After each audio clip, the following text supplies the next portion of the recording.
स्वागत है स्टूडेंट्स। यहाँ पे क्वेश्चन दिया हुआ है the magnitude and direction of the current in the following circuit is. देखो, सबसे पहले तो ये समझो कि यहाँ पर दो बैटरी है, एक है 10, एक है 5। अगर दोनों का कनेक्शन देखा जाए तो माइनस प्लस फिर प्लस माइनस, ऐसा सही कनेक्शन नहीं होता है। सही कनेक्शन होता है जिसमें प्लस माइनस फिर से प्लस माइनस, फिर से प्लस माइनस, फिर से प्लस माइनस, फिर से प्लस माइनस, ऐसे चले। लेकिन यहाँ कनेक्शन कुछ ऐसा है कि माइनस आया प्लस आया, फिर प्लस आ गया माइनस आ गया, तो इसको बोलते हैं रॉन्ग कनेक्शन। ठीक है ना। प्लस के बाद माइनस आना चाहिए, फिर प्लस के बाद माइनस आना चाहिए, फिर प्लस के बाद माइनस आना चाहिए, वो होता है सही कनेक्शन। ठीक है। लेकिन यहाँ उल्टा हो रहा है, यहाँ माइनस के बाद प्लस टर्मिनल, फिर प्लस के बाद माइनस, उल्टा हो गया। तो हम लोग पहले इसको सॉल्व करके एक बैटरी बना देते हैं। जैसे ये -10 है और ये +5 है, तो हम यहाँ से लेकर के यहाँ तक एक बैटरी बना देते हैं। ठीक है, क्लियर है, समझ आ रहा है। तो देखो, ये तो पॉजिटिव होगा इतना कंफर्म है, और ये नेगेटिव होगा इतना कंफर्म है। क्यों? क्योंकि 10 ज्यादा है किससे?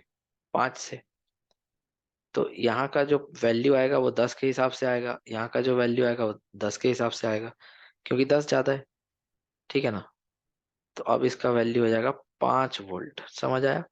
10 और 5 उल्टा जुड़ा हुआ था, अगर सीधा जुड़ा रहता तो 15 लिखते, उल्टा जुड़ा है तो 5 लिखेंगे। पॉजिटिव किधर होगा नेगेटिव किधर होगा, इतना समझ में आ गया। ठीक है। क्योंकि बहुत सारा बच्चा ऐसे कंफ्यूज होकर के ऐसे बना देता 5, तो उसको अवॉइड करने के लिए ये तरीका अपना लो। चलिए, यहाँ तक हो गया। अब देखो, एक बात और, कि ये वाला और ये तीनों आपस में सीरीज में है। कैसे? ध्यान से देखना। ये 2 ओम हो गया, और ये हो गया 7 ओम, और इधर हो गया 1 ओम।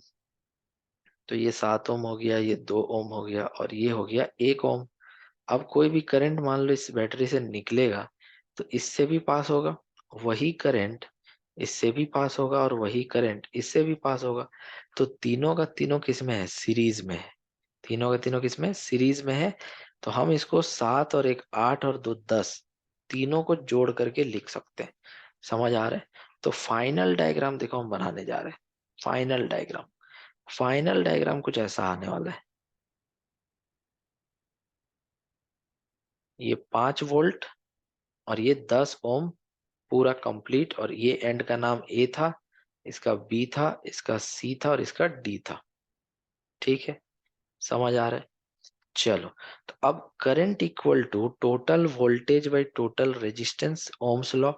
तो 1/2 मतलब कितना आ गया? 0.5 एम्पियर का करंट यहाँ पे मिलेगा, जो कि सर्किट का जो करंट है, मैग्नीट्यूड में, डायरेक्शन में जो करंट बहेगा सर्किट में, उसका वैल्यू बताना था। तो एक वैल्यू तो निकाल दिए जो 0.5 है, उसके हिसाब से तो ये ऑप्शन सही लग रहा है। अब डायरेक्शन भी निकाल लेते हैं। तो from A to B through E, अब देखो करंट किस तरह से निकला है, ध्यान से देखना। लास्ट स्टेप, करंट जो है वो यहाँ पे, इसका नाम क्या था? ए। ये क्या था? 2 ओम। ठीक है, चलो इसी में बता देते हैं। तो करंट कहाँ से निकला था? यहाँ से। कितना? 0.5। ऐसे होते हुए, ऐसे होते हुए, ऐसे होते हुए, ऐसे होते हुए, और इधर चला गया। तो क्या हम कह सकते हैं कि ए से बी की तरफ गया है? हाँ बिल्कुल। तो ए से बी जाने में क्या ई को पास नहीं किया होगा? बिल्कुल किया होगा। तो current of 0.5 ampere flows from A to B through E. तो A to B through E. तो ये सही आंसर हो जाएगा second. Okay, so I hope आप ये क्वेश्चन समझ पाएंगे। Thank you so much for watching.